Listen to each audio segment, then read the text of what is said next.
I'm mostly interested in kind of how climbing and journalism kind of intersected, right? Because that's kind of like what we're doing today. So, like maybe talk about both. Like what about climbing and what about journalism, and how did that story kind of develop where you kind of started bringing those two together? On the one hand, just actually going out and climbing. In high school, I started bouldering in a gym that opened 5 minutes from my house in Westchester, New York, the burbs. And I was hooked, So that's probably not that much different than how a lot of folks my age and a little bit older and definitely younger got their start, right? But then in college, I didn't really climb much at all. And after school, I was, kind of looking for an anchor, something, and climbing just I went full into it, gym, outdoors. But then on the other hand, I was an English major. Growing up, I remember reading Into Thin Air, and in 8th grade, my mom bought me the book Touching the Void by Joe Simpson, which is like the all-time most insane and probably most famous alpine epic, ever. That's the one in Peru with the guy who fell in the crevasse and crawled out and crawled all the way back to base camp. Yeah. Exactly. It's for anyone who hasn't read it. It's truly the most insane. Have you seen survival. the Netflix movie? The documentary? Yeah, it's really good. Does it compare? Is it good? Is the book better? It's equally good on its own. I'd say. I haven't actually read the book since 8th grade, but I've seen the documentary several times. For a young mind, I'm sure it blew your fucking mind. Yeah, it's. I mean, so having those stories is kind of reference to, right? Like, I don't think most kids start. They're like, oh, I want to be a boulder. They're like, oh, I want to go climb mountains or something. So yeah, and in that sense, it's on one hand just the adventure of it, but then also, when I'm older, discovering climbing the gym, then gradually going outside, it was the shit. Hell yeah. And so you seems like you had the vision, at least as a climber, as like an alpinist or someone to be in the mountains, to be a mountain climber rather than sticking to bouldering or single pitch climbing. Yeah, I think that's right. Again, like for the person who comes to climbing without knowing anything about it, your average person on the street, I think just mountaineering, alpinism is just so much easier to understand, and it's like, whoa, you're going to climb a big mountain, right? So most people enter the sport, or who don't have a knowledge of the sport, that's kind of feels like the pinnacle, I think. But then, once I started actually rock climbing, I completely forgot about all the other mountain climbing stuff. I just wanted to boulder hard, and Well, I also think reality sets in too, right? I think the common trope, it's like I remember looking up at Cerro Torre and just be like, dude, I'm going to climb that, in my first year of climbing. And then the more, even now, I've been climbing for 10 years, like the further I progress into the sport of climbing, the further I realize those kind of objectives are away. I'm just like, wow, like you have no idea what you're looking at. Like 8-year-old self, like thinking about these mountains, it's like the distance is so dramatic. Yeah, the distance yeah, exactly. The more you do it, the more you realize just how serious and big those kinds of things are, and how little like I dabble in alpinism, and dabble is the key word. Like it's just but it is still, I do think it's fun on that the spectrum of climbing, that you can, even though bouldering and climbing a big mountain, they aren't they're worlds apart. They are both part of the same thing. It's one for sure. Big Ten yeah, sport. There's like the whole breakdown of the different disciplines. I think that the element that differentiates the two disciplines is like adventure, right? It's like there's a whole process to it. In bouldering, it's down to like the hyper focused movement of like moving across rock over this tiny, gap of 10 feet or whatever. So it's just different disciplines for sure. What about you found climbing a little bit later in life, like 20 years old, you say? 20-ish? 18? Yeah, 18, 19 when I really went, full in. Okay. And then what about like this journalistic side of yourself? Like, is that something, you read these stories as a kid? Is that, did it did those stories kind of hold on to you at all, like more than a regular kid would, where you're like, man, like I want to tell these stories, or I want to be a part of these stories? Like, did that journalistic side of you kind of develop from a younger age, or did that come to you kind of later in life? So I always, in high school and stuff, English and literature was my um, favorite subject in school. I was read a lot of novels, not a lot of nonfiction, frankly. And then in college, I was an English major, so I didn't know what else I wanted to study, so I just figured I'd read a lot of good books, and I wrote a lot of really bad essays, but I tried.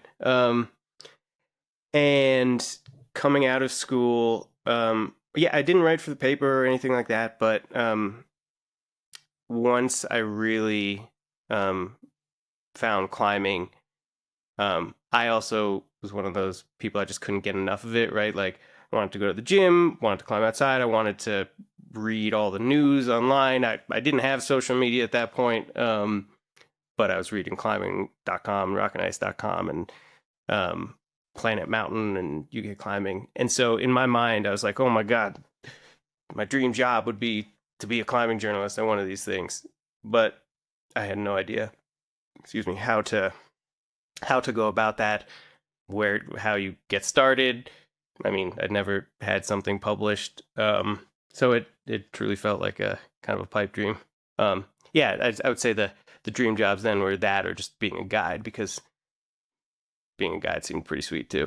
Yeah. I mean, there's these interested disciplines in like art that you kind of bring into climbing. Like for me, I think the parallel would be like photography. It's like, I want to be a climbing photographer. That was like something that I chased for a little bit, and then, for whatever, long story, I decided not to pursue that. But, so like, was that something similar where it's like kind of like, oh, I'm going to, see what this is like and kind of go after it, or how did that kind of develop? Did you go all in, or like, did the worlds of climbing and journalism intersect in a way? Well, I guess a bit of a tangent. After, just going down the rabbit hole, becoming obsessed with climbing, that I was working in Boston, a job I hated. Didn't know how to get a job at a climbing magazine, but again, guiding seemed like a equally cool gig. And I obviously didn't have any guiding qualifications either, but I knew a friend of a friend who had worked for the small little guiding outfit in Vietnam, of all places. So I moved to Vietnam and worked as a guide for 6 months there. And then I moved to China and worked for a guide for a year there, as a guide for a year there. Okay. And yeah, it was the most fun I've ever had. I mean, basically, by guide, I was, a glorified belay slave on, did top roping for clients on beaches and stuff, occasionally teaching someone how to lead climb. But in Vietnam, there's some deep water solo guiding too, which was just the most fun thing in the world. How do you guide deep water soloing? I mean, guide deep water soloing. The boat here's goes up the to the wall. You push them on and hope they don't fall off before the boat backs away. That was, I didn't really pursue the writing journalism thing for a while, but then while I was there, I wrote my first 1 or 2 pieces that I had published. And when I came back, I kind of decided the guiding thing wasn't for me, like a full-time guiding life. But I wanted to have a career in the climbing world, so climbing journalism seemed that much more attractive all of a sudden. A way to really still have that be a central part of my life, but not be relying on my physical well-being to get a paycheck, kind of, because I'm also really injury prone. Are you? Yeah, I've had a couple shoulder surgeries, Climbing related or no? Yeah, I'm pretty bad at prehab and rehab, I would say. Not my fortes. So I've had a labrum done on each side. Good to go now. But yeah, I mean, I think being a guide is a hard path to follow for. So I admire everyone who does it. And when I came back, I was pretty intent on trying to figure out a way to get into the journalism world. Mm. And you said you had 2 pieces published while you were out there, correct? I think I had at least one published. I wrote a piece about a Vietnamese guide I worked with named Vu, who he was a few years younger than me and learned to climb barefoot because he didn't have money to afford climbing shoes, didn't have climbing shoes, excuse me, and he was, I think, pretty objectively, I could say, the strongest climber in Vietnam. He would climb 513 plus barefoot on Wow. really Wow. sharp karst limestone. He's incredible. And just the nicest, sweetest guy. But also it's just mind blowing. You know, everyone's heard of Barefoot Charles, but haven't heard of Vu, who's Yeah. crushing 513 with no shoes on. Did it look like he had an advantage because he didn't have shoes on? Like he was. Yeah. I mean, for him, yeah, like he crimps with his toes. Whereas, you know, I tried climbing barefoot because that's what, you know, us and people out there did, and on that limestone, it's just horrifically painful, so sharp. so like, yeah, I don't know. I guess That's cool. That's an you start interesting early story. enough. Yeah. Yeah. Now, in terms of getting that published, like, did you have connections in the media space where you could send that to? Like, what was the process of submitting that? No, I pitched it cold. So I pitched it actually. Now it's coming back to me. I pitched it to Rock and Ice, and I got a reply from the editor at this time, pretty legendary editor named Jeff Jackson that some listeners may have heard of. He was editor for a long time, an incredible writer. And I got a response saying like, yeah, this sounds pretty cool. I would need to see some photos and, you know, need to learn more. And I don't think I ever followed up because it kind of, you know, felt too, I was nervous. There's a lot of pressure all of a sudden. I was like, oh my God, I got a response. And then forgot about it.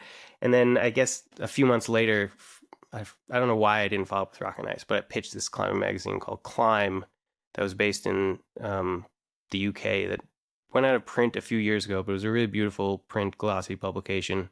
And they said yes. And so I wrote it, and, you know, like, I don't know, a couple thousand words, 1,000 words. And it was really fun. And then I wrote another piece, not a piece where I had been to the place, like obviously I had with Vietnam, about climbing in the West Bank in Palestine. And so this is back in 2017, so a few years before the Real Rock film with Andrew Bishrak came out, which was great, I thought. Yeah. How are you writing about something and about a place you've never been to? You know, so I'd been to the place. I'd been to the West Bank. I spent a bunch of time there in my undergraduate degree, but I never climbed there. So I had learned that there was a burgeoning climbing scene. These guys had started a gym. There were some crags being developed, and it, you know, felt like some really rich storylines. And so I got in touch with all of them. I interviewed them. Nina Caprez, a great, I don't know if she's Swiss or French climber, had gone there. So there were some photos that I knew I could probably track down the photographer and see if he wanted to collaborate. And so, yeah, then it's kind of getting enough quotes, creating scenes, you know, narrative journalism. You can create a scene even if you weren't there. Obviously, anyone who's read some narrative nonfiction, you just gotta use a little bit of imagination, try to keep it all factual, of course, but you can look at pictures. So it came out decently, I think. I don't know, I haven't read it in a long time. Nice. No, it's cool. I'm not like it wasn't like a prodding question. It's more, I'm just curious as to, like, you know, how much of the, you know, journalistic people are going out there and doing the interviews, doing the research, and, like, you know, getting the facts and getting their feet dirty with all this information before just, like, chat GBT and something and Yeah, just like submitting it, you know? for sure. I think the gold standard in journalism for sure is like you go spend time in the place with the sources if you can. Um, but there's definitely stories where that's just not possible or you don't have the money to. And so I've written some really long pieces where I never left my desk, just did all the interviews over Zoom and phone. Um, and yeah, there's plenty of ways to kind of still make it gripping. Yeah, for sure. Your kind of progression. So at this point, you got 2 articles in. You just got back from this trip. You're trying to kind of structure yourself in the climbing world. What was your vision for how to make that happen? And how do we continue the story down your path as a journalist and a climber? Yeah, so I honestly didn't have much of an idea when I came back from China. I was trying to come up with stories and dreaming of being a climbing journalist, but my full-time job there, for a year, I worked for a Bitcoin startup. It's called Circle, and I didn't know, not qualified for what I was doing. Wasn't very good at it. But as that year was winding up, still trying to figure out how to actually follow this path. I realized I kind of needed to have some humble pie, and if you want to start something new, you got to start at the bottom. So I did an internship with Rock and Ice. Like I'd had a couple clips, but what are a couple articles, right? This is what I wanted to do, but I didn't actually know anything about the industry, about really how to be a journalist. There's a lot of learning to do. So I applied for an internship at Rock and Ice, and I feel lucky that they allowed me to join them. It was unpaid, so I moved out to Carbondale, Colorado, which is this great little town on the western slope of Colorado, and got to spend time. I when I got the internship, I was really excited. I was like, oh, now I'm going to get to spend time with this editor, Jeff Jackson, that same editor who I had originally pitched the piece about VU. So I was really psyched, and I went out there, and we were like ships passing in the night. It was just at the end of his tenure at Rock and Ice. He had just moved to Hawaii, so like I emailed with him a couple times, and that was it. So that was a bit of a bummer, but yeah. I've become friendly with him since, so that's nice. How are you funding this? So it's an unpaid job. You quit this Bitcoin mining thing. Like how, I think a lot of people might find themselves in the shoes of like, I really want to pursue this dream, but I have to stop making money and accept this unpaid internship. Like, that's a big wall for a lot of people. So how were you able to make that decision? For sure. I mean, I had some meager savings when I was in Asia. It was pretty much a break-even proposition. Before that, I had worked and saved a little bit of money, so I had some meager savings. And it's it's a trade-off. Like you have to be willing to kind of like, it's not like I was dirtbagging it, but I was living in just a pretty shitty apartment for a few months and hoping that I would find something after. And if I didn't, banking on the fact that I could get some other job, pivot back. Was there an end date to your internship, like to where you would be making money? Well, so the internship was it was 3 months or something. It was okay. It was like, hey, come learn and then get the fuck out. It was September through the end of the year, or August through December. September through the end of the year. And in terms of like, being able to afford stuff, after my job ended and I quit the Bitcoin place in June, I think. There was I don't know exactly what I did. I think until I got to Colorado and got on Obamacare, public exchange, I just went without health insurance for a few months, including, so I was at a bachelor party and nicked the top of my foot with an axe. Don't need to go into it any more than that. Just don't chop wood at bachelor parties barefoot. Without health coverage. I was stone cold sober too. Ooh. But yeah, so I probably needed stitches, but didn't get stitches there. But then also went and climbed right after that, the bachelor party, and right before the internship, I went to Yosemite for the first time and did the nose. And I don't think I had health insurance then either. So you went for the nose before you started the internship at Rock and Ice. Yeah. I had been, what was it? That year, I had been really keen and intent on trying to plan a trip to the Bugaboos in Canada.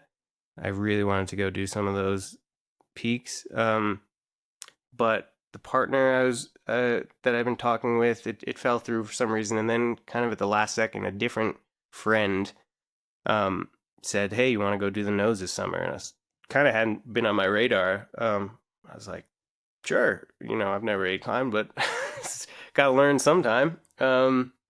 So we were kind of bumbled our way up it. What did that experience look like? Oh, it was a blast. I mean, neither of us is a cutting edge free climber by any means. Neither of us really knew how to aid climb. We read, one of Chris McNamara's books, like how to big wall climb or something like that, a couple weeks before we went. Did some practice at a local crag, and then got there, and we had big plans. We're like, okay, we're gonna do Leaning Tower, we're gonna do Washington Column, as warm up walls or whatever. And then we did Washington Column, and it was just such a clusterfuck, and we didn't know our systems for hauling were such a disaster. And I went the wrong way on one pitch and pulled off a refrigerator block. And so then we got down to the valley floor and decided we needed to actually practice a little bit more. So we practiced, we were camping, we were in Camp 4, pretending, it was like it was the scene, the old days. Like we were way past, this is 2015, so or something like that. It's well past the heyday of dirtbags and Clamp 4, but it feels cool to be there for sure, even today still. And yeah, actually getting on the nose was really, really fun. It was, I think we did it at the very end of July or beginning of August, so it was like I think we were the only ones on the wall for it's like typically almost terrible every day. Conditions. It was like 100 degrees every day. It was absolutely awful. But we didn't need to bring a portal edge because of that. So had our pick of the natural. Oh, because there was no one else there. Yeah, because normal, like if you climb it at peak season now, it's like a conga line up to Dole Towers. But yeah, so I mean, that feels like a nightmare to me with 10 parties trying to figure out where you're going to end up setting up your ledge. But yeah, was that a decision you guys made? Like, we're choosing heat over people? Definitely not. We were just didn't know better. We're just going for the nose. I don't care how we do it. Yeah, we have time. This is when it works. We're going to do it. Yeah. So how high did you guys get up before things started getting fucking silly?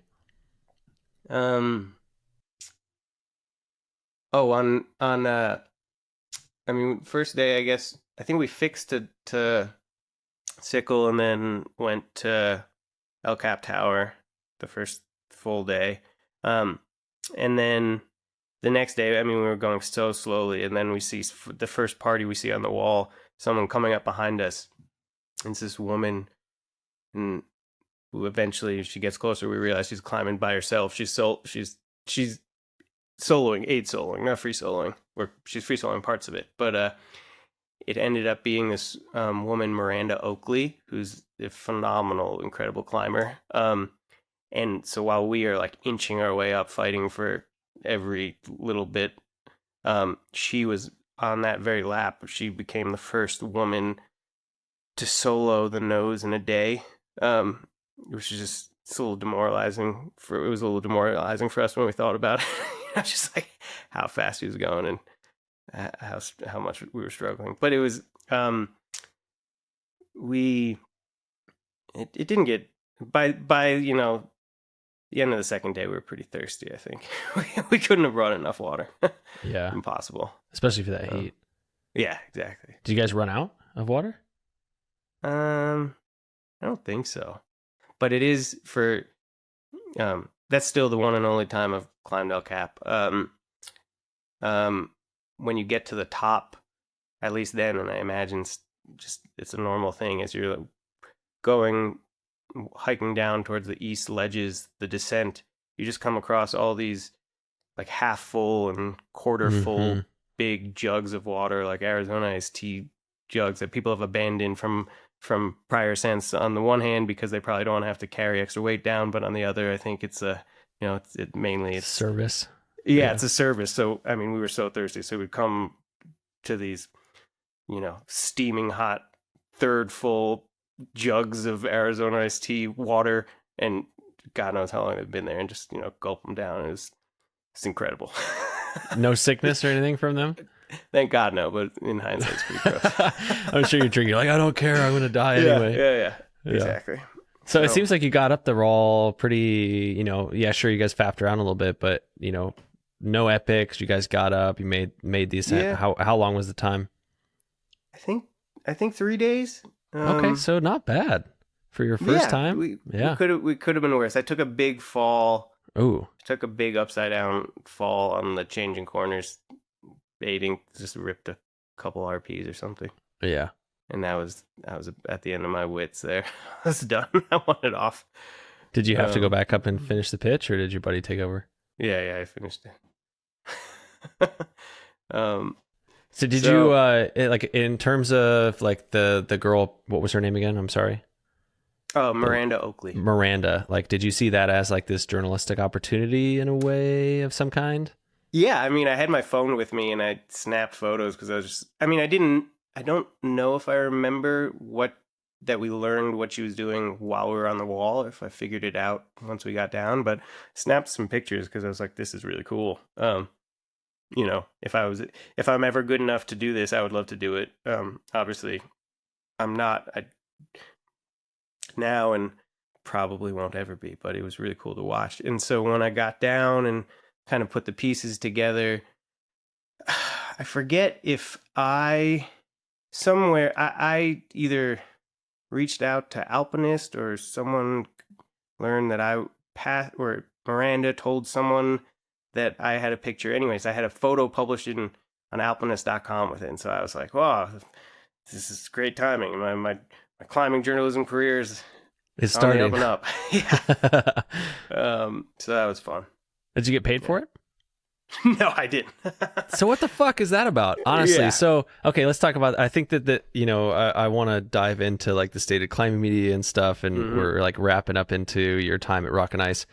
I'll start with this question. Like, why didn't you ask for money, or why didn't they ask for payment or like compensation for that? I'm pretty sure I did ask for money. Okay. And I'm pretty sure they said that they just didn't have a budget for online content or most online content or something like that, or at least, online photos. I don't know. When I worked, that's the kind of answer I probably would have given to people somebody else when I was the online editor at Rock and Ice. That was just kind of the nature of things. There was just, on the one hand, journalism right across subjects, climbing, adventure, mainstream, right? It's just like, it's not like the glory days. There's just less money, more content. But climbing media, it kind of, over the years, it developed into this thing where all the online content was free to access, and as a result, the magazines just kind of didn't have in their budgets, they never found a place or a way to pay all that much for online content, which feels ridiculous saying it out loud.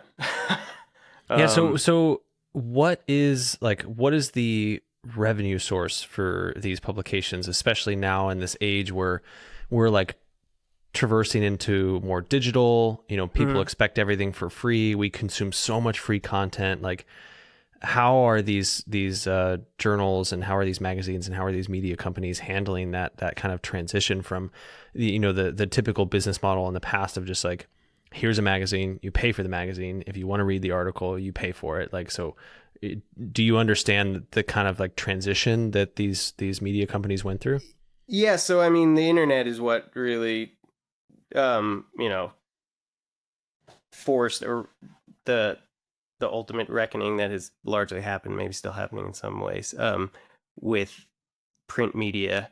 Um, Print historically, right? It wasn't even like there were publications with huge circulation, huge subscriber numbers that were getting a large percentage of their revenue from subscriptions. But the climbing magazines in the 2000s, right? Like their main sources of revenue were advertising. It wasn't subscriber revenue. And so then with the internet, and advertisers can reach more eyes. It's selling banner ads and digital ads and social media ads, and then still you know just using that, selling print ads for less. But Wouldn't you argue that, like, with all the extra real estate, that revenue would go up with digital spend, or is it just I the think it's just cost is lower?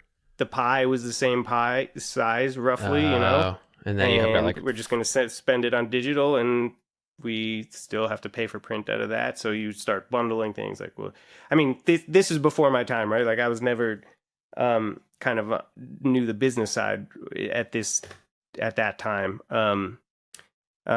But I think that's largely how it worked. And so then if you're selling digital ads, you obviously need lots of digital content too, and it's that costs money to funnel. generate. Yeah, you're bringing people in to then hopefully buy the print magazine.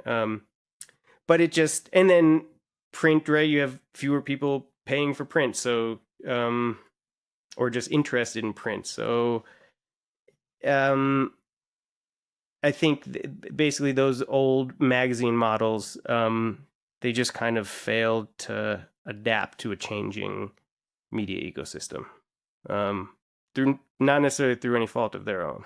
What would be the way that a company would adapt to the changing ecosystem? Like, what's the new model? So there are a few, right? There's the most impressive success story is the New York Times, mainstream. They have a subscription service. Most people do not get print anymore, but they have a subscription paywall service, where unless you pay for a subscription, you can't access any of the content. And I don't know how many subscribers they have, but it's a good number, and they do really well. And they have a robust enough content system that it makes it worth it and can support it. The opposite scenario would be like something like Outside, right? Where they're kind of doing the same thing, but just not great content. Well, and I think that's like, if I think that brings up the question of like, what kind of value are you offering for a subscription, right? Especially with the climbing world, it's like we have so much media in front of us on social media for free. Like, and I would say a lot of it is video content, and it's almost to a point where it's like, can't watch it all. You can't watch it all, and it's also really compelling. Job. It's really compelling. You've got Jimmy Chin shooting cinematic films, like, totally. So what is like this value that these companies are trying to produce? Like, is the art of long form content dying in the climbing world? Like, is it one of those things that the pendulum is swinging and we're kind of experiencing this transition? So I think the analogy I like to use, like with the web and print, right, is that like with all the climbing content out there on the web, right? It's like drinking from a fire hose. There's just so much. Like it's same as the video. It's limitless, and so much of it is just not great. It's just like there's plenty of good news out there, good news journalism, but a lot of it is just repurposed social media captions basically in social media embedded. And it's just like, who cares? You know, if you're on social media, great. That gets that for you. But so we had right in the New York Times and Outside these big paywall systems on one hand, but then there is still, I think, basically what I've been doing with Summit Journal, following the lead of a few other small magazines, is doubling down on print, doing only print, and really focusing on a curated journalism experience, right? So rather than just a ton of shit and needing more, it's being very intentional about the stories we tell and devoting, right? It's a small pie rather than divvying it up ever more, just using it much more sparingly and paying the people who take the photos and write the pieces that much more so they can spend more time on it and create better, more compelling stories. Is there a sense of exclusivity? Like, is there a way to make sure that these stories don't exist anywhere else? I don't think so, and I don't know if if that matters exactly, right? Like, with Summit Journal, I try not to think about it in terms of a news cycle, right? Like, I'm never going to be the first one out there with a story. I publish twice a year, and so every 6 months. So I don't have the luxury of trying to tell the hot story or the news story. I'm looking for the story that is going to last, though. The story that you will think about a year later, or that has this evergreen potential. You know, it's when we're always swiping and refreshing pages, right? It can seem like, particularly in journalism and in climbing journalism, that like you got to be first. You got to know what's happening. But it pays, I think, dividends to slow down too and think about what makes a good story. Well, yeah, I think that there comes at a cost, right? Like if you're going for the wildfire approach and you're just trying to get something out quick, you're essentially just trying to throw a headline out there that someone might click. And from what I've seen, a lot of the times when I do click these kind of like wildfire headlines, the article is like a paragraph long. Yeah. And it's like the same exact paragraph that I can read on 5 different articles. And it's like, why is this even made? Like, this article is clickbait and then there's nothing in it. It's like, okay, sure, you got me here. Great. Amazing. Good job. Totally. And I think that, yeah, there's a difference between the two styles of journalism. And I think that something that happened recently, when Tanner Wanish and Michael Vale did the Quad Fathers, they did the story, and I forget which publication it was. I think it was Outside Magazine, or was it Climbing? I think it was one of the two. I'm sorry. It's the same, basically. Oh, they are the same. On okay. Climbing, and then it was syndicated to Outside, probably. Okay, so yeah, like they posted something about them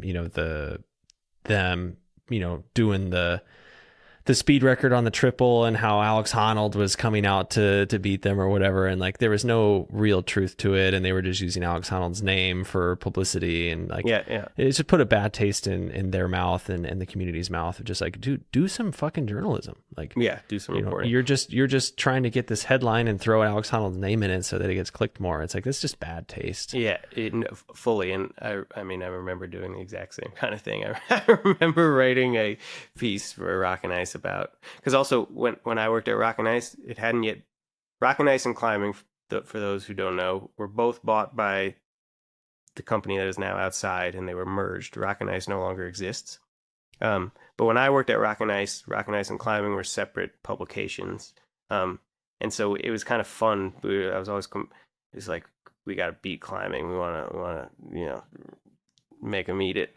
So, and the guy who's opposite of, who's my role at Climbing, this guy Kevin Corrigan, he's now a good friend, but I was always psyched when we beat Kevin in Climbing, or did something that got much more attention. So I remember writing something about, who was it? Someone who did something in Red Rocks, and I basically interviewed Alex Honnold about it and put his name in the headline or something. It was the exact same thing that they did to Tanner. I'm sure it's hard to avoid, and it's awful. It's so shitty, and it's just like, it's like, why are we doing this at the end of the day? But yeah, so on the opposite on the spectrum, for the next issue of Summit Journal, I have a big profile. It's probably the biggest. I won't say who it's of, but this climber in Europe, and I sent this journalist over there and spent a couple of weeks with him, climbing in the mountains, spending time with his family. We had a photographer go spend time with him. So it's like, you can't beat that. You can't beat that. Yeah, it'll be. I haven't read it yet. It's the guy files it with me. He sends the first draft tomorrow, so we'll see. Cool. That's exciting. Yeah. I think it'll be good. To what extent do you feel that consumer behaviors shape climbing journalism versus the other way around? Like, do you understand that question? Like are we cover bouldering more because our reactions as the mass consumers in terms of like what gets clicked more, what gets, how much traffic can I drive to this page? Like our behaviors as consumers, do you feel like that has derived a lot of the change in climbing towards short form headline driven content versus this long form, more artful content? Like are we as the consumers the issue? Is our behaviors the issue in terms of getting addicted to short form content?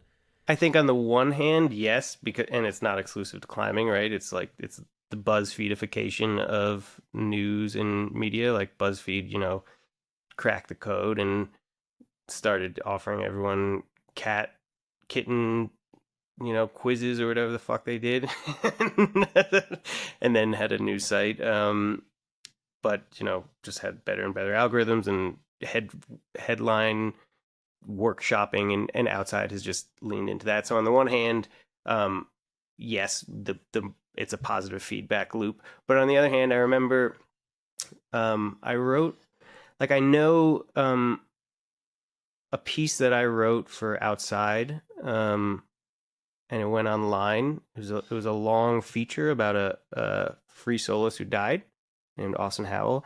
And I know for a fact that it was, one of their best performing pieces. And obviously it's kind of a sensational topic. So, when rule of thumb for online climbing news, people dying and people free soloing always get high readership. So when you combine them, it was bound to have high readership. But again, it was a long form piece. It was 6,000 words or something. And I know it did really well. So I think there's also just on the media side, right? Various outlets. There's it just takes more effort to do the longer stuff. So sometimes they just don't do it, even if audiences do like it. It is tricky, and it's like we're gonna consume it regardless, right? It's like the person is almost incentivized to just like crank out the easy stuff and get the same response in a way. But there's like this, I'm sure there's probably this like long-term deficit that you start to experience with this like short form stuff. It's like the long form, real, true stories where you actually tell a real story that people can connect with, or something that you're going to have, retained value over time. Yeah, I think that's right.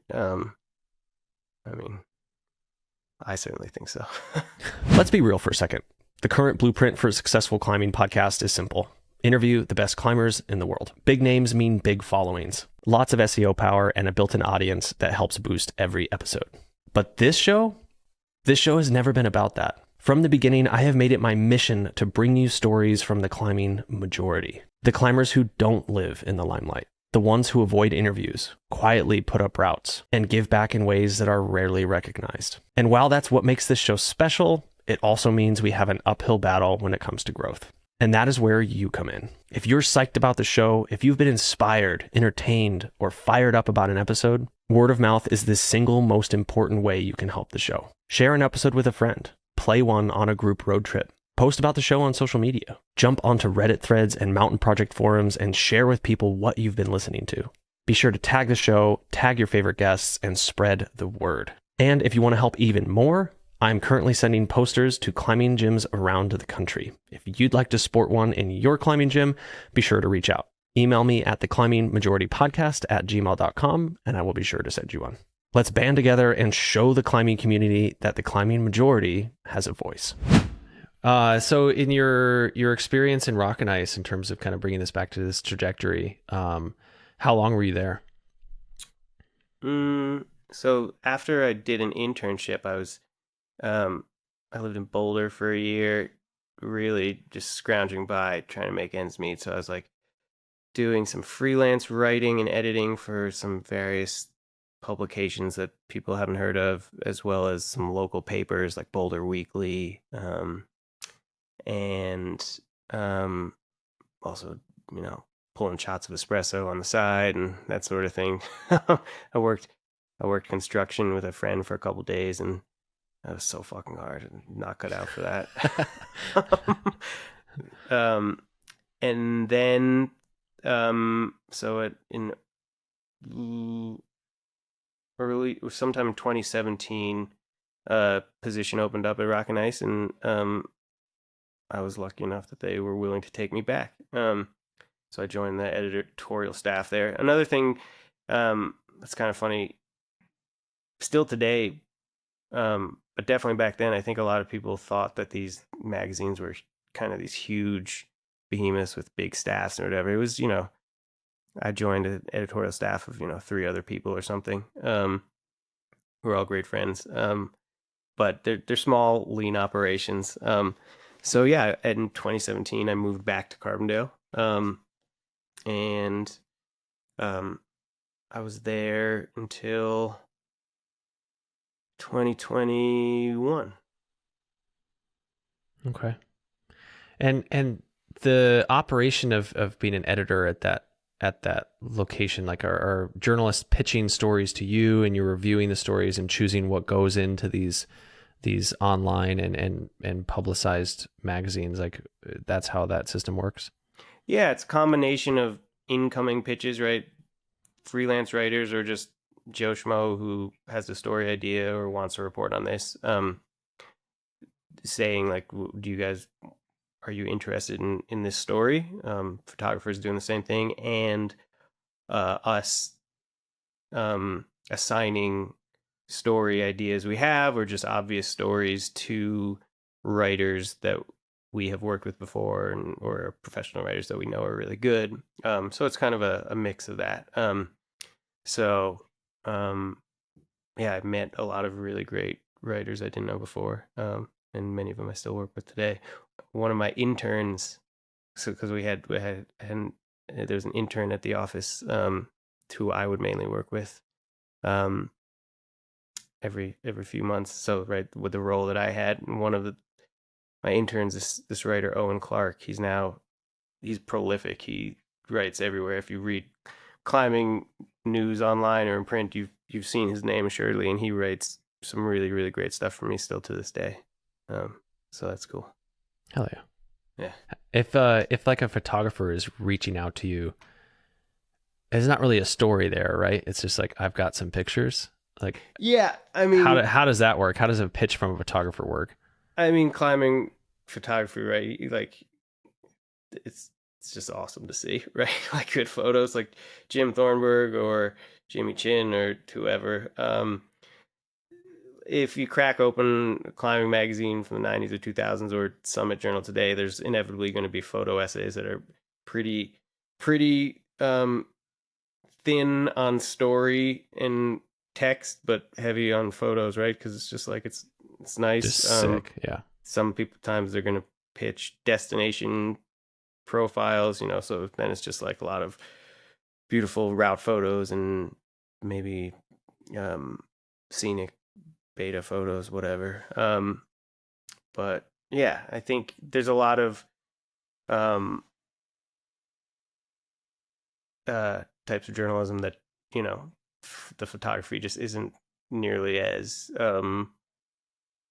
beautiful and epic, right? So, but with climbing, it's just a no-brainer. Of course, you want to pair it with the killer photos. That's why we all do it. We want to go to the killer places. So for sure, yeah, I'd say the sweet spot obviously to have a story with correlating pictures that go with it. Agreed. So, and sorry, I think you might have answered this question. How long were you at Rock and Ice? So I was there until 2021, but this last 6 months of that or so, it was technically Climbing Magazine because the two They titles merged while you were merged there. while I was there. Yeah, What was that process like? it was kind of bizarre. We went from being this tiny independent publication in Carbondale to being part of a startup type company with 20 plus titles or something. It was fun. Suddenly then I was working. Kevin Corrigan, the guy I mentioned earlier, who used to work at Climbing, we were suddenly co-workers now, so we were on the same team. So I could no longer try to beat him to the, get the story out first. Yeah, it was just kind of a strange situation. I was probably already on my way out, looking to do something a little bit different, but that hastened my departure. It just became a little less fun. Why were you looking for a way out even before the merger? Right, I said it's a small operation. These magazines is not a lot of opportunity for upward mobility. So I wanted to try to grow as a journalist. I wanted to try to write about things beyond climbing. I've become really passionate about just journalism in general, and writing. And I figured there must be something in this world beyond climbing. So I went to journalism school, which has pluses and minuses. I moved to New York City. I still mostly wrote about climbing during that time, but I wrote a few stories about other things. Was there an event that kind of like made you second guess your passion for climbing? Was there like a scare or anything that kind of like forced you to pivot a little bit and be like, what else is going on? Well, I mean, I was doing my own climbing while I was at Rock and Ice, and gradually, I added aid climbing to the repertoire before doing the nose, and I had already been an ice climber, but started to do more and more ice climbing, and started to become more and more interested in alpinism. So one of the years I went to Mount Huntington in Alaska. Me and a pal, we decided to try the West Face Couloir on that thing. And was it the same kind of tactics as nose? Just show up and fucking send it? We had a little bit more. We had thought it out a little bit better. Okay. Although we brought one bottle of whiskey onto the glacier and finished it in like the first few days, and we were stuck on there for like 2 weeks. So that was oh my god, terrible mistake. Stuck on 2 weeks because of weather? Yeah, just like we tried the mountain a couple times, but also it's just it's the Takasitna Glacier where we are. They call it the Talk and Sit Glacier because the weather is just so bad and you end up getting snowed in. But anyways, on that trip we didn't make it very far up the mountain, but we did our best. We got caught in an avalanche one day, and that was kind of sobering. And you say that kind of nonchalantly. Walk me through the details of that experience. We had like cached some gear at the base of the slope one day. I mean, we were not with the guys who were just going from base camp doing it in a day. We were going to do it in 2 days, and we like packed out the approach one day and left a cache of gear at the base. And then the next day or something, when we went to actually, we got to our cache and we like looked up as we were like racking up, and there's just a wall of snow coming at us. And holy shit, we had our orange sled there, and we like ducked behind it, but it buried us basically up to our armpits. And that was pretty terrifying. And so I ended up writing some about that, and that was writing. I was never much of a personal essayist. I always tended to write about other folks and other things, and so being forced to kind of dig into the personal was both a good experience, but also questions you reflect on why you're doing what you're doing, what else you want to do. And so I don't know if that's not a direct catalyst for why I left Rock and Ice at all, but realize there's a lot more to write about too. So yeah. And you ultimately found yourself back into the climbing world? Yeah, I never left. at a journalism school, I ended up writing a bunch more about climbing. Like I said, I got to write for some really cool places like the New York Times and Sierra Magazine. And during that time, basically, it was fun trying to do other things, but it clarified that I did indeed want to do the climbing journalism thing. Tried the other thing. I wanted that, but what kind of spaces did you start to try to write? Like, and also, so the role of an editor and a journalist are separate, right? yes and no. Journalist, right? You're writing and reporting and editing your own things for submission, obviously, and then they get edited. But you go through drafts. So you could be a journalist on a topic, write something, and then edit it yourself into whatever publication you're working for.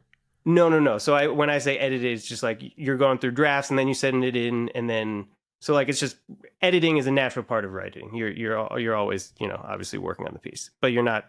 But you're a writer and then you work with the editor. But editors at many publications, their primary role is editing, working with writers, curating stories for a site or a magazine or a newspaper. But many of them also do still write themselves. Got it. Okay, so it's like you got the foundational journalist, and then you could also add the editing role to yourself to kind of curate more stories. Yeah, and it's. Okay. I mean, for me, it's. I think writing is very stressful. I've decided, so I think it's easier to tell people what to write than write. Give me your stories. Yeah, just tell them what to do. Yeah. Other things. So I wrote some environmental stories. What else did I write? Some travel pieces, some pieces about some pieces at the intersection of both of those things, and some other things. Yeah. Anyways, I'd have to look at my not very interesting. Didn't stick with you. Yeah. And were you climbing throughout this whole time still in this pivot of journalistic focus? Or are you like still climbing? Yeah, definitely. I'm still I try to do it all still whenever I can. So when I was living in New York, I'd climb at the Gunks whenever I could. Boulder some in Central Park, hit the gym more frequently. I read that article in the Summer Journal about the boulder in Central Park. Yeah, that was a cool little piece for sure. Yeah. Sounds like a trash boulder. It's great. I'll tell you, it's solid gold. Oh yeah. And then try to take as many trips as I can fit in or afford or can't afford, but still try to take them. So. You made a trip to Peru? Yeah, that was right after I stopped working for the mags and before school. I went and tried Alpamayo with a friend, and we got pretty close, but turned back very close to the top. And then I linked up with this really world-class Polish alpinist, just who I ran into at one of the climbing hostels down there just by chance. And we did a new route on this little peak, and so that was definitely a career climbing highlight. And you had written an article about him in the past, right? Yeah, it's this guy Adam Bilecki has done the first winter ascent of several 8,000 meter peaks, right? So not many people have done that. And I wrote one of my first big features for Rock and Ice was about this pretty crazy rescue and disaster on Nanga Parbat in Pakistan. And Adam Bilecki was one of these Polish climbers who rescued this other climber. And so I had spoken to him a couple years before. And yeah, so getting to climb with him was pretty surreal. Guy's a machine. It's just happened by chance that you ran into him? Yeah, we were back from Alpamayo and still had a few days or a week in town, maybe 3 or 4 days. And we had met this other Peruvian guide while we were up in the mountains, and so I was going sport climbing with him for the day near town, and I met him at the hostel where he works or stays, and I like heard this. There's a whole bunch of Polish climbers there, or I didn't necessarily know they were Polish at the time, but I heard this voice, and I was like, I recognize that voice. And then Adam Bieletsky had this kind of like, it's pretty much a rat tail. It's like a rat tail dreadlock. Okay. and I saw that. I was like, Adam? And he turned around and he's like, didn't remember my name, but he was like, he knew who I was. And we got to talking. He came sport climbing with us for the day. And he, on this expedition, that he was with, like, he kind of joined it at the last second, and everyone had paired up for these various objectives in the Cordillera Blanca. He's like, yeah, I'm itching to go, but I don't have one to go and don't know what to do. And I was like, I'm free. And Michel, the Peruvian guy who we were with, I was like, Michel, what's a good mountain for us to go climb? And then I think we went the next day. Yeah, we like packed up really quick, caught a taxi into the mountains and hiked in. Yeah, it was a first ascent. Yeah, not of a mountain, not the peak itself, but the route. A new route. Yeah, on this peak called Yanyarahu. So, what kind of climbing was it? I mean, nothing crazy technical. We went through we navigated crevassed glacier, and then it was like, I don't know, 600 meters, maybe 500 meters, and it was AI 4M4 or something like that. M3, okay. I don't know. So like not particularly technical mixed climbing, but some fun alpine ice and snow. Yeah. And what happened on Alpamayo? Oh, we just didn't have our shit together and were too slow, and basically decided to turn back given the time of day rather than keep going. Like we were fine. We were just tired, and I told my friend I thought it was best to turn back. Read enough stories like Touching the Void where yeah, exactly. So interesting. I've always wanted to go up there. I've got a trip to Peru planned for July. I'm not going to do any climbing. It's more like I'm going with my girlfriend and doing a bunch of hikes and incredible stuff. Is it incredible? Where are you guys going? We're going to Juarez. I'm not going to stay. Yeah. I'm going to go to the town and like be in the mountain range and like go to the alpine lakes and just kind of like, all right, like, do these mountains inspire me? Like, do I want to come out here and like actually go for these kind of things? I just kind of feel it out. Yeah, I do. Yeah, right? you do. Yeah, it's amazing. Juarez is this cool little town, and the thing that I think is so cool about Juarez and the Cordillera Blanca versus a place like Alaska, is like Alaska. It's easy enough to get in, right? You fly in when there's a weather window, but if you only have if you're not a professional alpinist, and going for weeks or months and can just take the time off, if you only have like a week or two off for vacation, you can go up to Alaska and just get skunked. You sit on a glacier for a week, or you sit in Talkeetna for a week because the weather never clears up. But in the Cordillera Blanca, the weather is just really good, really stable, and there's so many objectives that are so easy to get to really quickly from town. That's what it feels. It's like a I don't know, amusement park. It's really cool. It is cool. The access looks sick. It looks like there's incredible access. Incredible access, and you're in this town, and it's kind of ringed by all these high peaks. So you're at the bottom and just have these huge, stunning mountains all around you. It's spectacular. Yeah, you'll love it. So, you've mentioned this a couple times, and this is kind of like the precipice of your presence here on the show is your summit journal.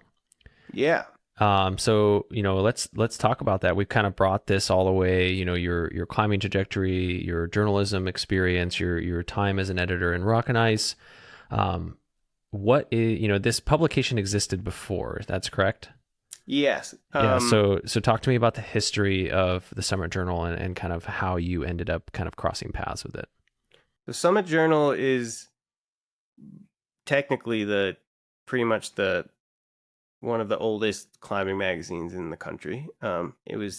Wasn't founded as Summit Journal, it was founded as Summit Magazine. So in 1955, these two women, Jean Crenshaw and Helen Kilness, out in Big Bear, California, founded a magazine called Summit Magazine. They founded it as a skiing magazine, actually. The first two issues were more ski focused, but they very quickly pivoted and it became climbing focused and mountaineering focused.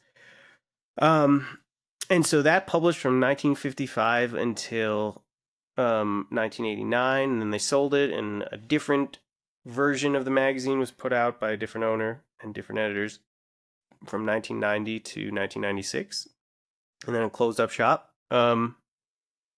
until 2023 when I acquired the rights to it. Do you know why it closed up shop? I think so.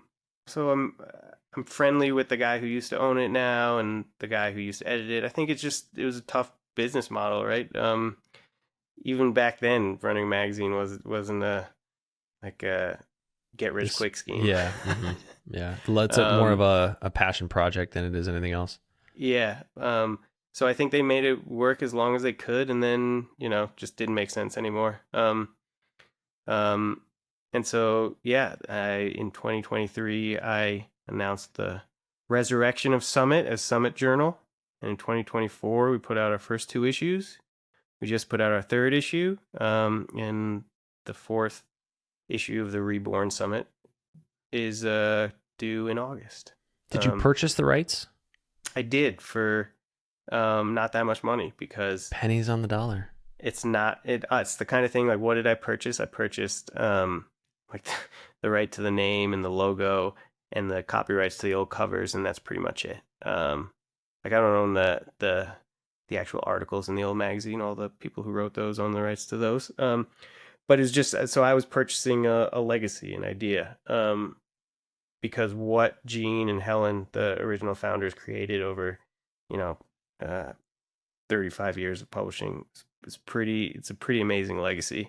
The old magazines are they're really, really cool. They're like a history of North American climbing in the 20th century. Royal Robbins was an editor for years and writing essays, and wrote one of the seminal essays about at the kind of kickstarted the clean climbing movement in the United States. And it appeared in Summit's pages. Yvonne Chouinard wrote for Summit. But then you also had just random folks talking about their little climbing trips. So it was a pretty badass magazine. And I had discovered Summit basically when I was working at the climbing magazines, because doing research about other things, and then for other articles and climbing history and such. And then the former editor at Alpinist, Katie Ives, she had written a great piece about Gene and Helen and the history of Summit, and it had always kind of stuck with me that this is a really cool title, cool property. I wonder what's up with it. Yeah, what was your vision for, like, when you took it over? What was your vision? Like, were you going to bring something to the table that was different? Were you vitalizing the old passion that you saw that they brought to the magazine? Like, did you tweak anything? Like, what was your vision for this project? So, I mean, frankly, there's very little that's that's the same between the old original magazine and the current magazine, except for the logo, that we try to cover the full broad spectrum of climbing, including pros and not pros, and the majority. And the majority. Right. But what I was looking to do is reinvigorate the climbing magazine scene, since Rock and Ice and Climbing had both been, the print editions had been shuttered at that scene at that time. And I was very much inspired by some magazines, some other niche magazines of the past several years that had seemed to have really vibrant readerships and viable business models and got to do the kind of journalism that I wanted to do, long form, deeply reported storytelling. So those magazines, just to rattle a few off: Adventure Journal, which a lot of people probably know; Mountain Gazette, which is another magazine that is an old title from the 60s that was resurrected. And so I thought, why couldn't I do that with climbing? And Summit seemed like such a great property to try that with. And I was lucky enough. It took me forever to figure out who owned it and how to get in touch with them, but eventually did that. I did it. I got in touch with the niece of Jean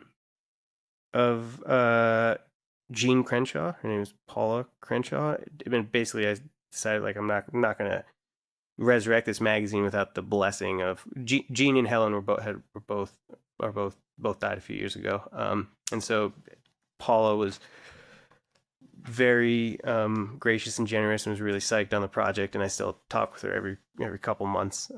So that's been really cool. You had mentioned a couple magazines in like other spaces that were successful, being like, you call you like an independent publishing company in a way.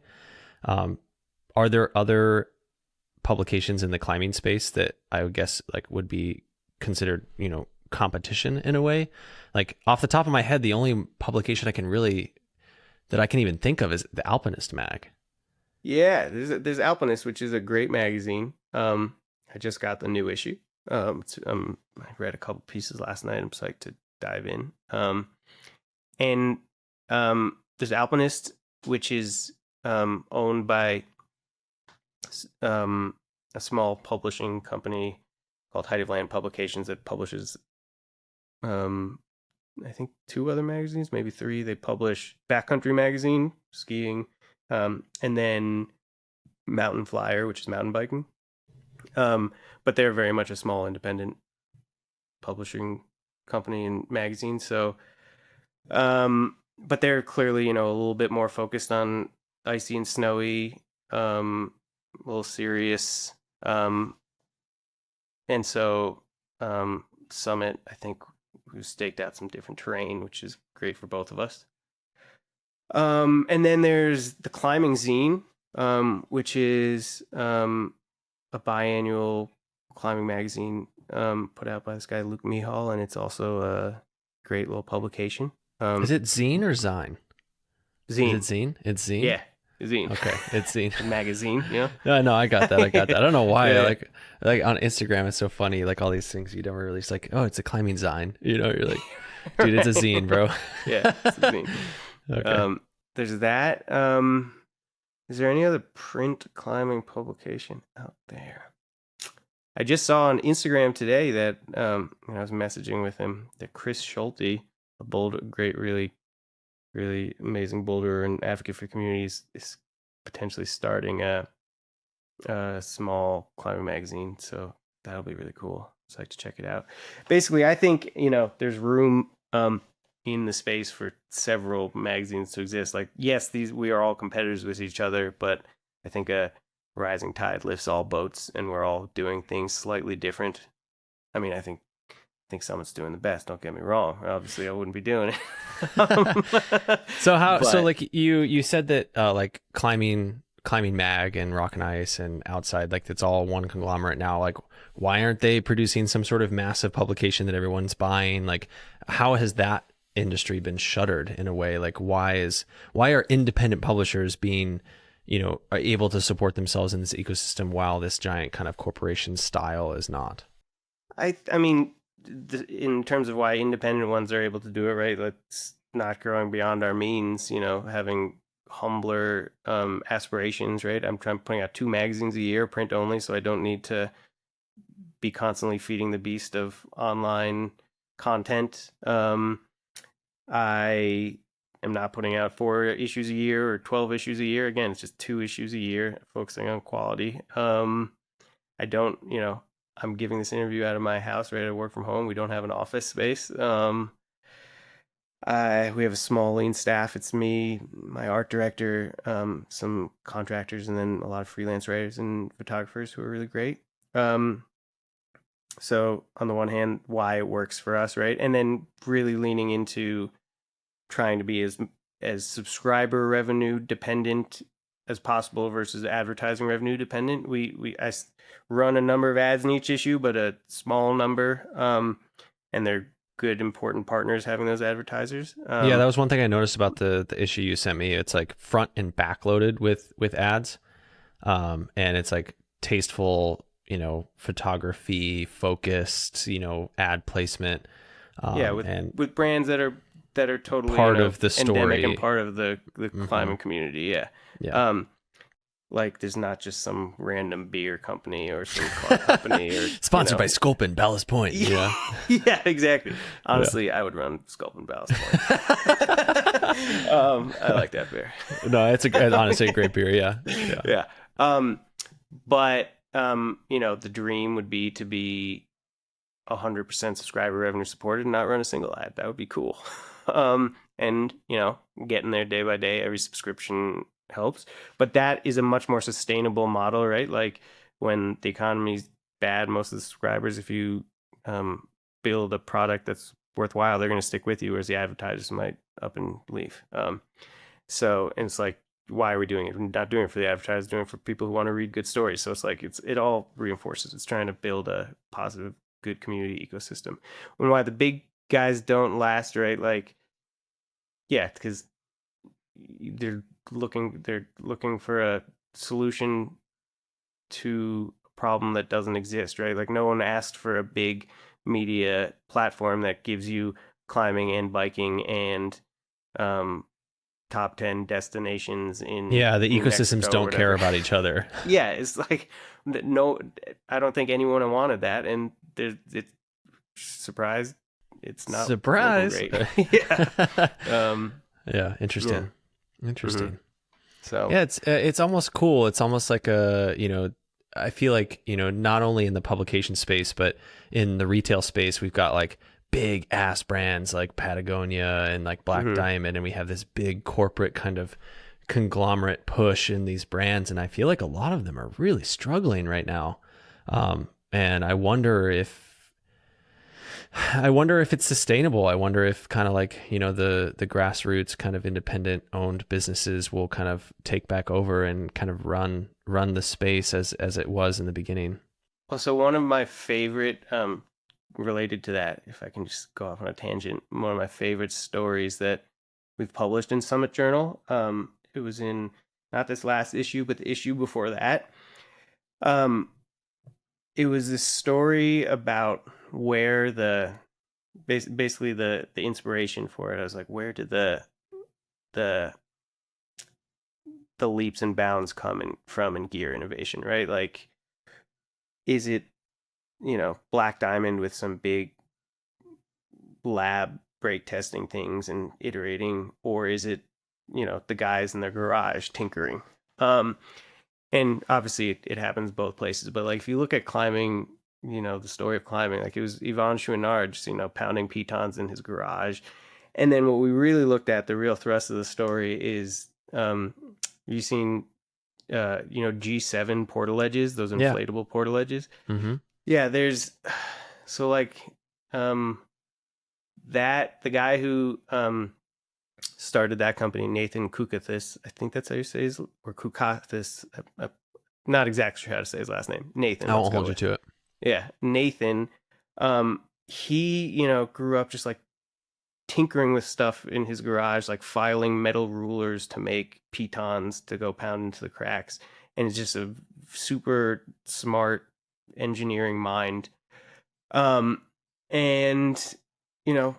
has been making, like, turned this idea for an inflatable portaledge that he made the first prototype and took it up on El Cap himself, kind of thing, to he's still just this independent guy, and the best climbers in the world are using it. So it's like, I think, right, like eventually, who knows, maybe he'll sell it to a bigger brand or something, but a lot of the real innovative ideas in climbing come from these smaller operations. The scrappy really cool grassroots. Yeah. It's like the guy's actually out there on the wall doing it and be like, I need to invent the tool that I want to use. Mm-hmm. Well, I mean, that's kind of like the pinnacle of being like a climbing athlete, right? Is that you get to go out there and just test all the pinnacle gear and provide feedback and be like, this sucks, this is good, I That would want be a great this. That would be a great that would be a great gig. That would be great. You're like, this camp sucks, make it better for me, please. Yeah. I want it. I want the head to be more narrow. I want it to feel Mhm. better in my hands. Like that would be really cool to be able to just like provide feedback like that. But it is cool to have someone like have that vision of like, I want something to be better because it would be better for this use case that I'm currently in, and I'm gonna do it because I have the use case or I have the vision for it, and like that's where innovation and all this stuff comes from. So I'm going backwards in the story, but one of Nathan's inspirations for making his portaledge was this guy John Middendorf, who just died last year, I think. And John Middendorf, who we talked about in the story too, is a legendary climber. Did God knows how many walls in Yosemite, how many routes in El Cap. Put up one of this epic, I mean, futuristic thing on either Great Trango Tower or Nameless Tower. But in like, I think it was the 70s, he was on like Half Dome or something with two friends, and they got caught in a snowstorm, and their portaledge collapsed because like this was like pretty like new portaledge technology. Portaledges, originally people were hauling up like army cots and hammocks and trying to figure out what would work, and the portaledge kept collapsing, and they like nearly died up there. And he came down, he was like, I want to invent the ledge that we needed to get to the top and to stay alive. And he is the father of modern portaledge technology. He invented the portaledge that everyone envisions when they envision a portaledge. That's what John Middendorf invented. And it's incredible, So it's like it's exactly what happened. He was like, I need this shit. I'm gonna make it. And people like that with that kind of vision should deserve, and who's willing to put in the work to like build and market a product like that should deserve the whole shebang, like the money, the pride of like building and launching a product like that. Like there's something so valuable in that. I think, having a level playing field where everybody can do that is so important. Yeah. I don't know if everyone, I don't think he ever got rich, but I think he lived a perfectly good life. Yeah, a very happy life. He lived out in Australia for I don't know how many years before he died last year. It was an unexpected death. It was very sad, but he started just another side really cool. Got very involved in like the protest movement down there, protecting old growth forest, and so collaborated with the protest communities in designing all sorts of new portaledge technology to use down there to like camp out in the trees. Like this guy is just like never stops. That's cool. That's cool.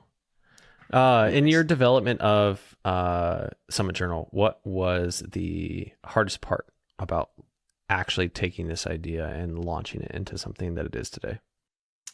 I guess a couple things. One is just having the belief that I wasn't just a fool's errand, that it was going to be a complete bust. That's the artist's dilemma, my friend. That is the artist's dilemma. And up until I, released it and announced it, I still felt that way, and I still, feel like, could all collapse tomorrow. Who knows? Was there real quick? Was there like a like an email list? Like, was there some sort of database of people that had subscribed to the journal before that you were able to market this new version to, or were you like scrapped? Sadly, the 1996 edition of the magazine, all the addresses were gone. Yeah, I wish they had that, because I remember Mountain Gazette talking with the guy who resurrected that. Like, he got an email list from the last time that one had published, 2012. So he still had an email list of like former subscribers. I had none of that shit. Nothing. So starting from scratch. Wow. So yeah. So part of it was just, them like, oh my God, am I just like throwing my like the little money I'm putting into this down the drain and wasting my time and that. The other was, right, I am an editor, I'm a writer. I've learned to be a publisher and do that side of the stuff and be a bit of a businessman, but I don't know anything about, I'm not like a logistics or tech guy, and that's a big part of it too, right? Needed a customer facing website and subscription service and all that. And so finding people to work on that and help me with that and put it together was scary. Cool story. So right, having a bit of a crisis of conscience, like what the fuck am I doing? A couple months before I decided, before the date that I'd said I was gonna go live with it, I went on an expedition to Alaska with my friend John. It was a smash and grab trip. Like, we waited for the weather to forecast to look good, bought tickets, and flew out the next day. We went to climb the Moose's Tooth, right? Nothing cutting edge, but for us it was going to be a grand adventure. Got in there, flew in with these two other guys, Zach and John, just on the same plane, never met them. Everyone, we climbed it the next day, they climbed it the next day. One party that was already there climbed it the next day. That party was much faster than us, so they flew out, me and John, and then these other two guys, Zach and Dom. We ended up rappelling most of the route together, and we had to sit on the glacier, in our tents and camps for the next 4 or 5 days, I think, because it was just snowy again. And we ended up becoming really friendly with them, hung out in their tent, hung out in our kitchen tent, played cards, drank whiskey, and I told them at some point about my budding plans for Summit, kind of sheepishly, like, oh God.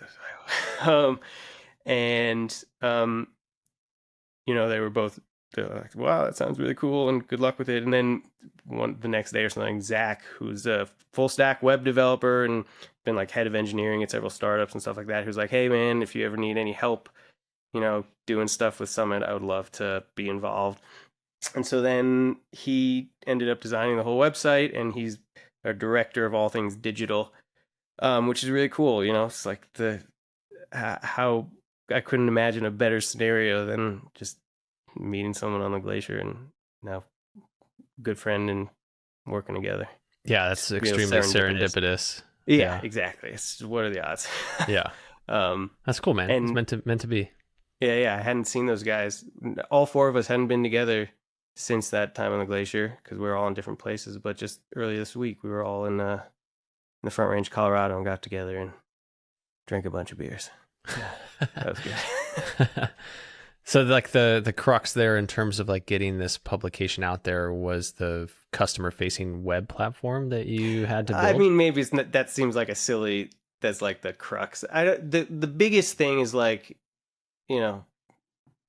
Field of Dreams. Like, if you build it, will they come? Will they come? Just like, the uncertainty. Dreams, they will come. But here it's like, I have this thing, I think this idea, and I know I can pull it off, I think, but do people actually want it? My hypothesis, my working theory was yes, but it's still, you gotta get enough people to see it.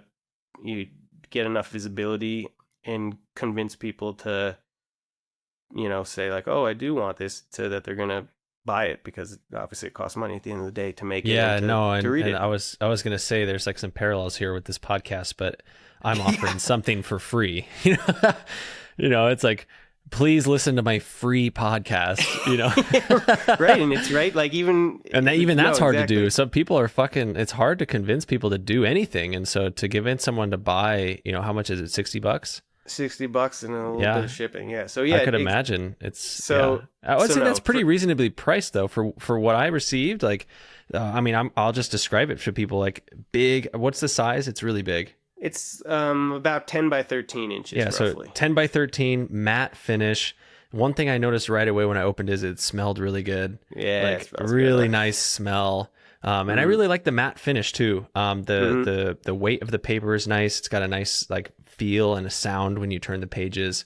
Like even if you try to like crease the center as you like turn the pages, it doesn't actually like crease super hard. So really cool, high quality product. So I honestly, to have heard the price of being $60, I'm like, wow, like this is, well done keeping those margins low. Yeah, I appreciate it. I mean, another just working hypothesis to me, right? Like if it's not, if the stories and photography inside the magazine aren't any good, like you could make the magazine as fancy and heavy and big as you want, right? It's still not worth $60 or $100 or $20. But if you're going to fill it with really good stories and really good curated photography, which I was intent on doing and think I have done, with the help of my art director and the great writers and photographers, then you might as well, right? It deserves to be for the exterior and the actual form to match what's inside. So I was really intent on making a beautiful product. So I got lots of different quotes from lots of different printers, lots of different samples. Yeah, I think there is something to it, right? Like if you have a nice, beautiful magazine, people are more likely to keep it on their shelf and read it again, which is the goal. So like I have my own bookshelf over here full of, like, I like print just in general, right? So I got tons of books and magazines, and if they're nicer, you keep them. Yeah. Well, it's awesome, man. You've done a great job. And, Thank you. I've spent the last week or so in my busy schedule, probably I've gotten about 2/3 of the way through. Man, yeah, just really cool writing, great stories, very unique.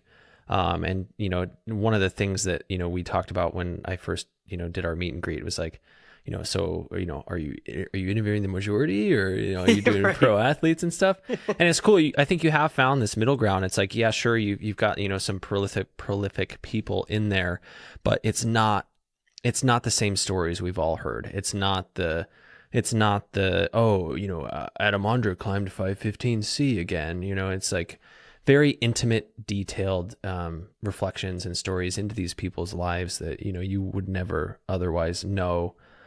Very well written and visual stories, and, stuff from all over the world and stuff. It's really cool. Have you gotten to the story about aid climbing? That's the next one. So that one is, I was thinking about it maybe after our last call, that that one really is, I think, fits the bill for the climbing majority super well. Okay, cool. I can't wait to jump into that one then. It's basically, for anyone who hasn't read it yet, interested maybe, right? Like you probably hear like a story on aid climbing, like, really, who aid climbs these days? Yeah, who aid climbs? But the basic question is, it's exploring, like, is aid climbing dead? Is aid climbing still here? And the answer is much more complicated than that. Obviously, it's not completely dead, but the basic answer is that it's there's no, it's not, and there's a particular it's particularly vibrant among a few female soloists just doing badass things. Did you interview her Instagram Jen Photo, Genefo? No, but I know who she is, and okay. she's Spanish. Maybe? I don't know. Yeah, she's in another country, but her Instagram blows up. She's just like tons of aid climbing stuff. She's always aid soloing. Placements in this like horrifically chossy rock. Yeah, like, I'm just like, what are you doing? Yeah, come to Yosemite. Oftentimes, like next to like a good free climbing hold, I'm like, oh, just grab it. I know, just touch it, please. Yeah. But no, it's a for anyone wondering, like, why would you read about aid climbing? Trust me, it's the best aid climbing article you read. It's really fun. It's really fun. It's about people you haven't heard of, but there's also some big names in there because, if you've ever listened to Chris Kalousa's aid climbing rant, we talked to him a lot for it. Yeah. And he's got some new insights, I think, in there, which is cool. So nice. Yeah. Very cool. Mm-hmm. Yeah, I think, the original Summit magazine had this really egalitarian ethos of, again, the biggest names of the day next to people writing about their homely backpacking trip. And so I definitely want to keep that vibe alive in the current Summit Journal. For sure, man. There's so many stories out there, and it's Yeah. just going to continue to expand as more and more people step into this world of climbing and continue to do just like epic stuff. For sure. Yeah, that's rad. Well, cool, man. I want to close this out with just like a couple reflective questions, if that's cool with you. Mm-hmm. So when you're like as a journalist, as a writer, I feel like there might be two different ways to go, like a fluff piece that you might like consider admiration versus like a critical reflection or a kind of a judgment piece or something that's controversial. How do you like, do you see those two things in terms of how you can kind of write a piece, and how do you kind of balance those two things, or do you stick mostly towards just like trying to find the truth and share the truth as it is? Yeah, I think that where you landed there at the end is key, right? Like for a lot of journalism, climbing or otherwise, right? Like a big pitfall is going in with a preconceived notion, unless you're writing an opinion piece, right? An opinion piece, right? You probably have a firm, strong view on something and you're arguing for it. But for a reported piece, you may have some thoughts on how it's going to turn out. But if you don't keep your mind open to, you know, having your mind changed, you may be missing the forest for the trees, right? Like you get some tunnel vision. But then again, I do think fluff pieces are often boring. So like boring or born? Boring. Yeah. Like I'm all for a good fun profile that is, not everything has to be a hit piece or controversial or whatever, but there's got to be tension in any piece to give it some meat, something to dig into and keep you wanting to read, right? So you always got to kind of find those pressure points and push on them a little bit, even if it's a admiration piece that's very glowing about someone. Yeah. Mm-hmm. You're independent now, and so you get to curate your own stories and you get to kind of be the one calling the shots. In your journey up to that point, had you ever been in a position where you had maybe, someone above you kind of like, I need you to write a piece that like has this specific purpose to paint this person in a specific light or talk about this topic in a specific way so that our magazine looks and has this particular narrative? Like, did you ever get into that kind of dilemma as a writer where you were forced, your hand was forced or anything like that? Yeah, I think so, probably. I'm struggling to think of like specific scenarios or instances because I don't think any of them were truly, if they happened, right, weren't weighty enough or didn't require me to compromise values in any significant way. It was maybe just like oh fuck, I'll write this, or it doesn't matter. It wasn't consequential enough. But sure, like I think here's a little thing, right? This isn't exactly, it's not like hard-hitting journalism or whatever, but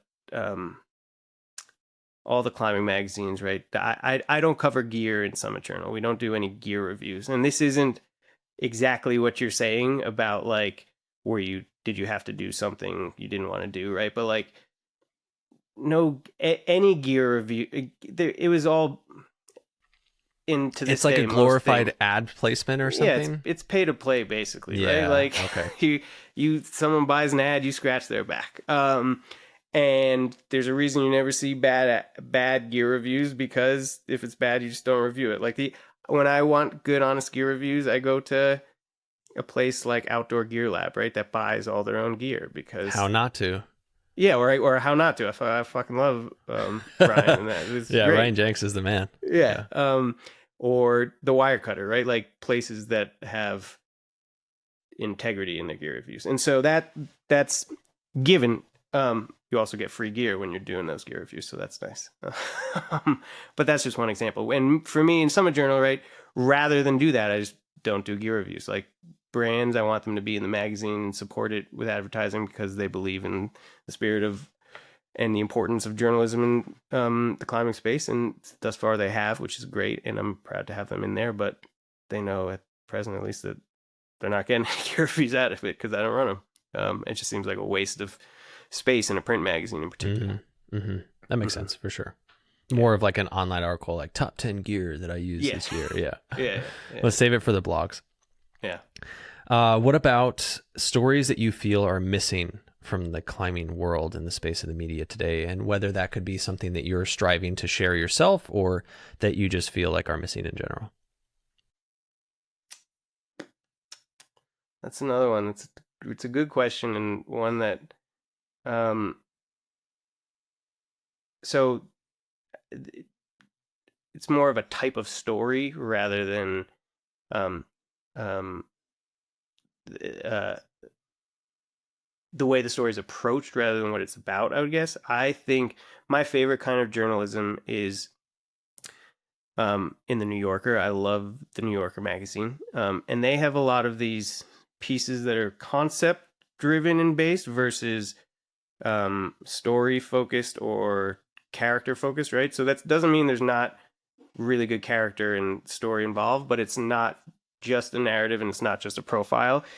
It's exploring some question or issue of the day through a compelling character or a compelling story. Right? Like it seems, maybe it sounds very obvious or clear, but there's lots of great stories out there, but finding stories that are addressing something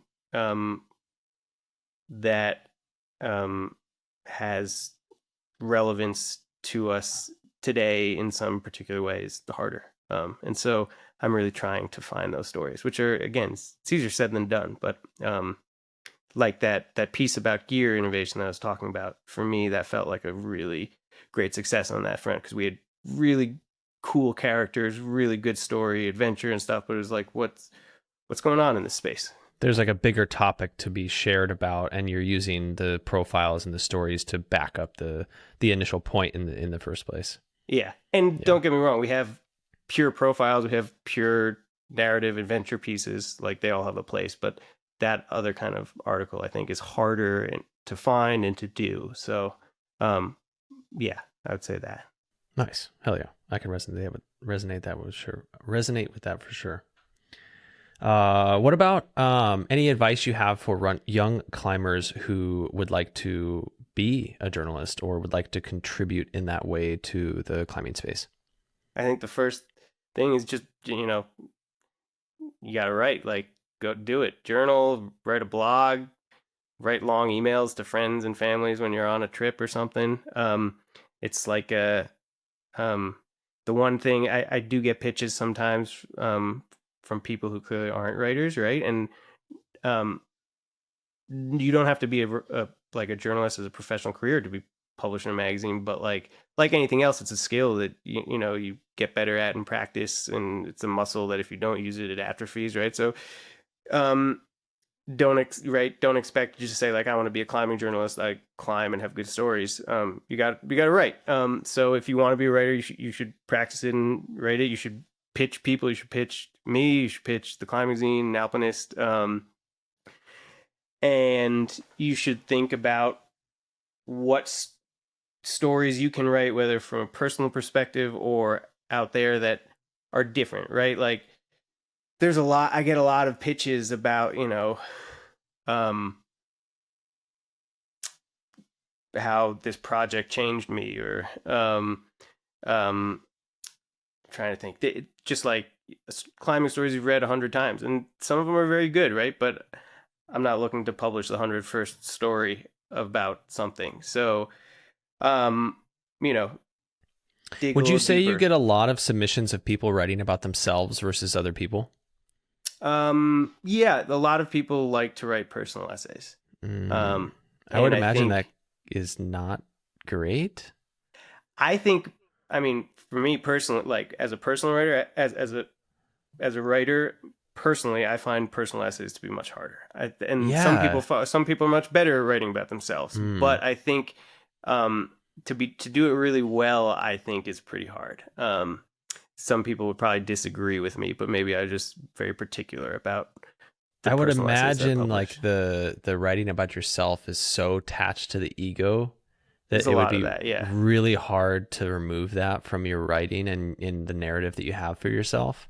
Yeah, and it's just a lot, like, a lot of people hemming and hawing in their head, right, and talking Yeah. about their emotions, and you always got to show, don't tell. It's another piece of advice for all the writers: don't show, don't tell. Give me scene. Find a story. So yeah. There's plenty of room for more writers out there. So yeah. Hell yeah. Let's see. What's the next one? Where do you want to take Summit next? Like it seems like you got in your stride. You've gotten some publications out. You're like 2 or 3 years in. You got a vision for the future? What's next? I want to still make the book a little bigger. Bigger as in like thicker or bigger? Yeah, first two issues are 132 pages. Last one was 148. Next one, if all goes well, will also be 148. I'd like to maybe go a little bigger than that. I don't know. I'll see if I can find enough good stuff to fill it with, and if it doesn't kill me. I'd like to continue to pay my writers and photographers even better. I think we're paying probably the best rates in the industry right now. So that's good. I'm pretty proud of that, and they all deserve more as even still. I'd like to experiment. Like, print is always going to be the bread and butter and what we're doing it for, and really long form storytelling, but 6 months in between magazines is a lot. So find ways to continue the storytelling in other multimedia. So dipping my toes into, again, not to create more video that is, just adding to the videos we were talking about earlier, but different kinds of videos that are, filling a void out there, I think. So we made a short video that tied in with a story from the first issue. I have some book projects in the pipeline that are long term, so keep an eye out for those. I think they'll be pretty exciting. So yeah, just kind of developing the Summit Journal ecosystem. Again, Summit Journal itself was always going to be 99% the focus, but gotta feed the fire with some other things too. Cool. Awesome, man. I'm psyched to see it all happen and all unfold over the next coming months and years. Thanks, man. Where can people follow you? Where can people find your stuff? How can people get into this Summit Journal and get it on their coffee tables? Yeah, pretty straightforward. www.summitjournal.com. That's where you can subscribe to the magazine. We don't sell individual copies, right? Because it's all about building a strong community and keeping people coming back. So you have to subscribe, and you get 2 issues for the year. Summitjournal.com. It's pretty easy to find. We have a good Instagram page, summit@summit.journal, where tease articles, post photos from the mag occasionally, run some great giveaways and sweepstakes. We just wrapped up a sweepstakes where we gave away a trip to Spain, guided climbing trip to Spain for 2 people, along with another $6,000 of gear. So, good fun things like that to win. And yeah, if you subscribe to our email newsletter on our site, we end up with some original content in the newsletters and all that other stuff I was just talking about, teasers and giveaways and stuff, and some cool merch and stuff. So be sure to subscribe to the newsletter as well. Yeah. Cool. Awesome. You heard it from Michael. Everybody, go get your own copy. I got one of my own, and I can't wait to finish it. So appreciate what you do. You're the physical print version of this show in a way. Heck yeah. So I was psyched to have you on and kind of continue representing the climbing majority here. So I appreciate you being here. Thanks so much, Kyle. This was really fun. Hell yeah, dude.